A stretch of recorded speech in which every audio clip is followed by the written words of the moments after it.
Hello, this is Warhammer Workshop, and here is part 1 of my Seraphon / Lizardmen Bastiladon diorama. Note that due to the scale of this diorama, this first part is the very beginning of the process. The actual build and the painting won't be up until parts 2 and beyond. On screen you can see where we are thus far, and now I will go through the entire process of how I got here and what I have planned.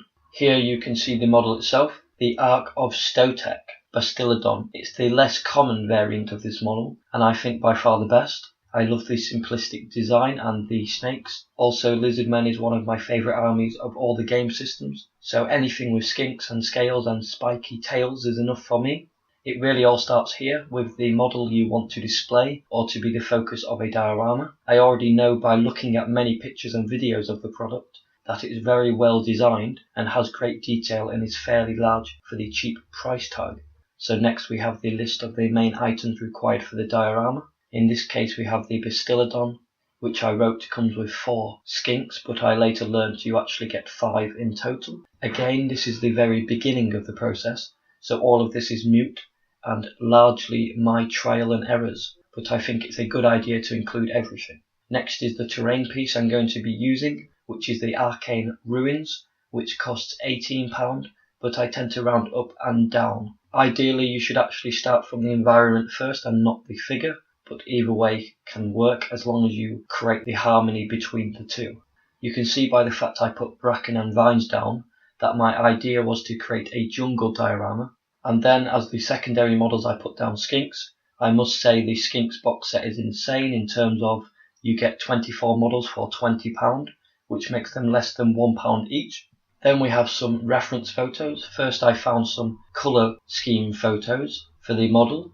Of course I didn't solely use the Bastiladon for reference, I used all forms of lizards.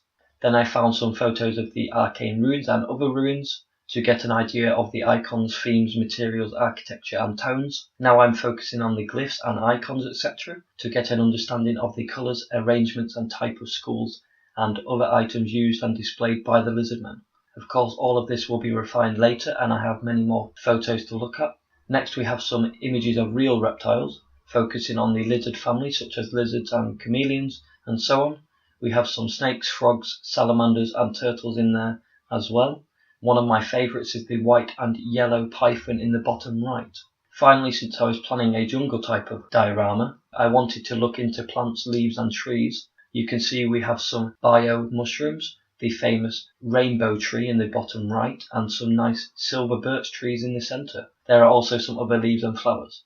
And here is the plinth I was going to use as the base and plinth. It's just under 1 foot and has a Games Workshop 180mm base on it to represent the Bastiladon, which is similar in size. Then I did a rough sketch on the computer of what I wanted it to look like. It's really just a matter of putting pen to paper as it were.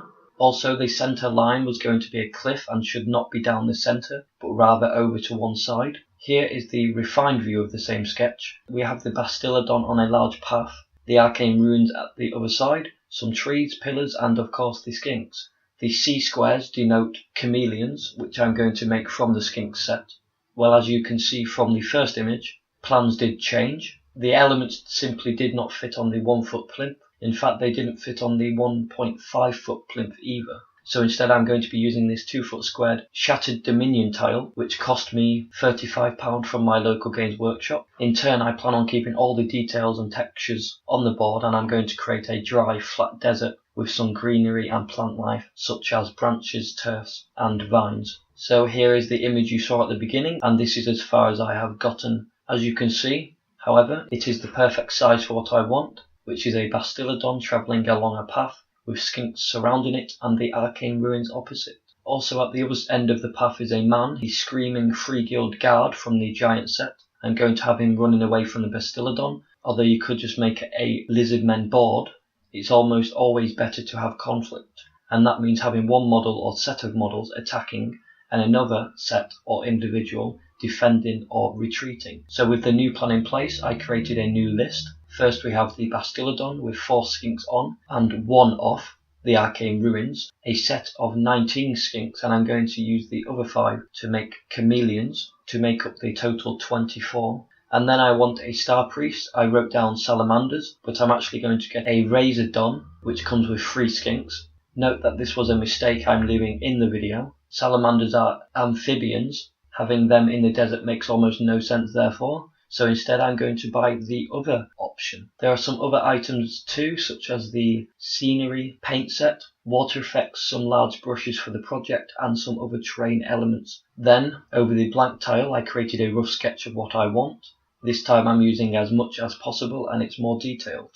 You can see the 4 skinks on the Bastiladon on the path there, and the skinks surrounding it, and the star priest at the front. We also have a bee at the end of the path, which denotes the screaming Free Guild Guard, and then I have used the rest of the skinks elsewhere on the board. Note that I accidentally used all 24 plus the 5 chameleons, so I need to remove 5 skinks near the edge of the board. The ruins are also in more detail and I am using almost all of the set. The A denotes the arches and the P denotes pillars. I won't go into great detail here with regards to the composition and design behind it because it's still fairly crude and I don't want this video to be too long, so I will go deeper into this in another video. Then, knowing I'm going to make a desert and not a jungle, I found some desert reference photos focusing on the elements, vegetations and scale. And finally, I searched for some Lizardmen desert colour scheme photos. Also, I had the idea to give the Free Guild Screaming Man a desert scarf, and since his clothes look very desert-like, and it only makes sense, as seen on the elves in the top corner. The video of that is already on my channel. Well, that is all for this video. Thank you for watching.